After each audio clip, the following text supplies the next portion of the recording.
बांग्लादेश की अंतरिम सरकार के मुखिया मोहम्मद यूनुस और उनके सहयोगियों के खिलाफ पहली बार इंटरनेशनल क्रिमिनल कोर्ट में तथ्यों और सबूतों के साथ 800 पन्नों की एक शिकायत दर्ज करवाई गई है। इस शिकायत में बांग्लादेश में रहने वाले अल्पसंख्यकों यानी हिंदू, बौद्ध और ईसाइयों पर हुए हमलों को आधार बनाया गया है। आवामी लीग के नेता अनवरुज्जमा चौधरी ने एक वीडियो संदेश के जरिए बताया है कि उन्होंने यह शिकायत दर्ज करवाई है। चौधरी ने बताया कि शिकायत में आवामी लीग के नेताओं, कार्यकर्ताओं और बांग्लादेश के पुलिस बल पर हुए हमले भी शामिल हैं। आवामी लीग के नेता ने यह भी कहा कि आने वाले समय में 15,000 और शिकायतें इंटरनेशनल क्रिमिनल कोर्ट में दर्ज कराई जाएंगी। बांग्लादेश की न्यायिक व्यवस्था पर आज भले ही मोहम्मद यूनुस का पूरा कंट्रोल है, लेकिन देश से बाहर दर्ज हुई इस शिकायत के बाद उनकी मुश्किलें अब बढ़ सकती हैं।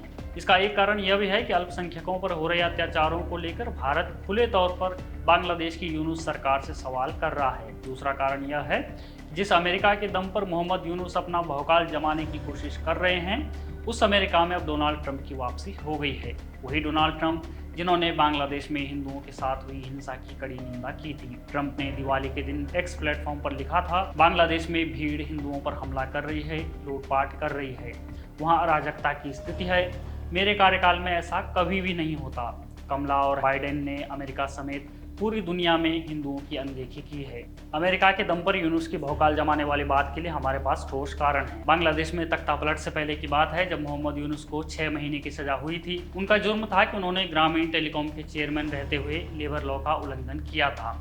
बांग्लादेश की निर्वासित प्रधानमंत्री शेख हसीना ने यूनुस को खून चूसने वाला तक करार दिया था। उस दरमियान अमेरिका के पूर्व राष्ट्रपति बराक ओबामा, अमेरिका की पूर्व विदेश मंत्री हिलेरी क्लिंटन और संयुक्त राष्ट्र के पूर्व महासचिव बान की मून जैसे पावरफुल लोग मोहम्मद यूनुस के समर्थन में आए थे और उन्होंने शेख हसीना से यूनुस के खिलाफ कार्रवाई निलंबित करने की मांग की थी। हालांकि तख्तापलट के बाद यूनुस ने सभी आरोपों और जुर्मों से खुद को बरी कर दिया।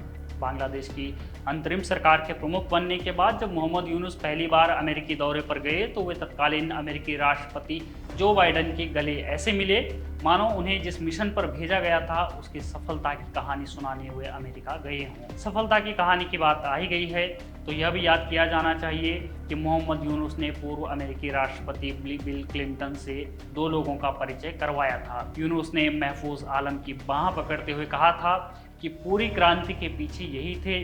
वो बार बार इससे इनकार करते हैं, मगर उस क्रांति के पीछे यही थे, ये अचानक हुई चीज नहीं थी। इस पर सवाल यह उठता है कि अगर क्रांति के पीछे यही लोग थे तो फिर हिंसा के पीछे कौन लोग हैं? मोहम्मद यूनुस शायद यह बात जानते थे कि वो दिन भी आएगा जब हिंसा के जिम्मेदार व्यक्तियों की तरफ भी सुई घूमेगी। यह एक कारण हो सकता है कि उन्होंने 2 अन्य लोगों को अपने साथ जोड़ दिया ताकि वे इस अराजकता के अकेले दोषी न कहलाए जाएं।